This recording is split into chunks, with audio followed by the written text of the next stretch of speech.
Profesor, buenas tardes. Mi nombre es Lorena Varas, alumna de primer año de la carrera de Psicología, Universidad UNIAC. Y el objetivo de este video es explicar mi mapa conceptual de la asignatura de Introducción Profesional de las unidades 1, 2 y 3. El nombre de mi mapa es Psicología como Ciencia, porque la psicología como ciencia ocupa el método científico para obtener conocimiento científico y realiza investigaciones científicas. Y en esta materia nosotros partimos hablando de las normas APA, porque es importante en una investigación científica dar crédito a las ideas o palabras de un autor. Eso tiene que ver con el uso ético de la información, donde nosotros nos referimos al tema de que para evitar el plagio es necesario citar y referenciar. Y vimos además los tipos de cita.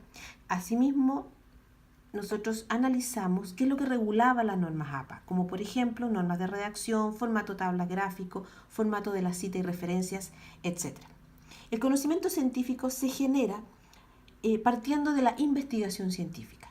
Y nosotros inicialmente lo que hicimos fue identificar el conocimiento científico del conocimiento vulgar.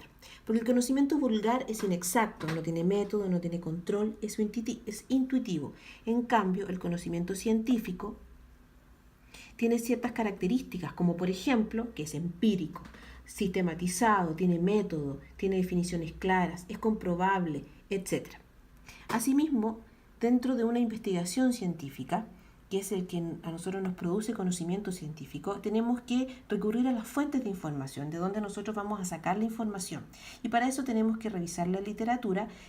Nosotros contamos con fuentes primarias, secundarias y terciarias. Podemos buscar en internet, pero hay ciertos lugares donde nosotros podemos buscar de manera más confiable, como por ejemplo Google Académico o la base de datos ProQuest. Y también hay ciertos criterios para que nos permitan a nosotros confiar más en una información respecto de otra, como por ejemplo que ese material esté vigente, que sea claro, que en él exista respeto por la autoría, o sea que por ejemplo también cite y referencia. Asimismo, en la investigación científica, que es la que produce conocimiento científico, existen clases de investigación científica. Podemos distinguir la investigación básica de la aplicada. La investigación básica es la que produce teorías y conocimiento y puede ser descriptiva, puede ser predictiva o puede ser simplemente de explicación, o sea, de que explica las causas de un fenómeno. En cambio, la investigación aplicada es la que resuelve problemas. Dentro de una investigación científica hay ciertas etapas y esto parte con una idea de investigación que, por ejemplo, tiene que ser novedosa y tiene que tener una estructura formal. Posteriormente tenemos que identificar cuál va a ser el problema de la investigación, donde tenemos que definir cuál va a ser el enfoque de nuestra investigación, si va a ser cualitativo, cuantitativo o mixto, y ahí están sus características.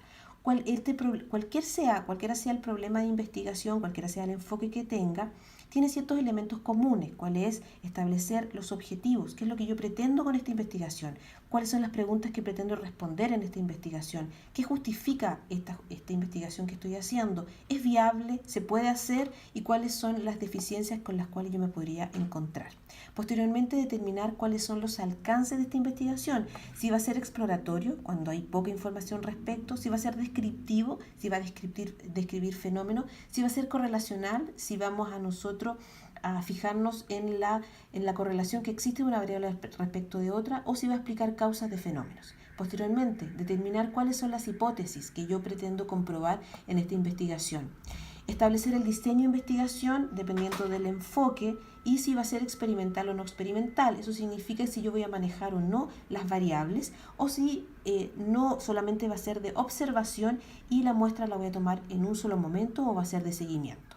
Finalmente, nosotros hablamos de los paradigmas.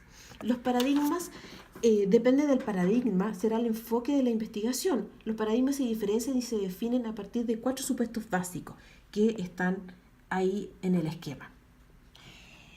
Profesor, yo he intentado esquematizar y resumir la materia que nosotros vimos en nuestras unidades. Muchas gracias y buenas tardes.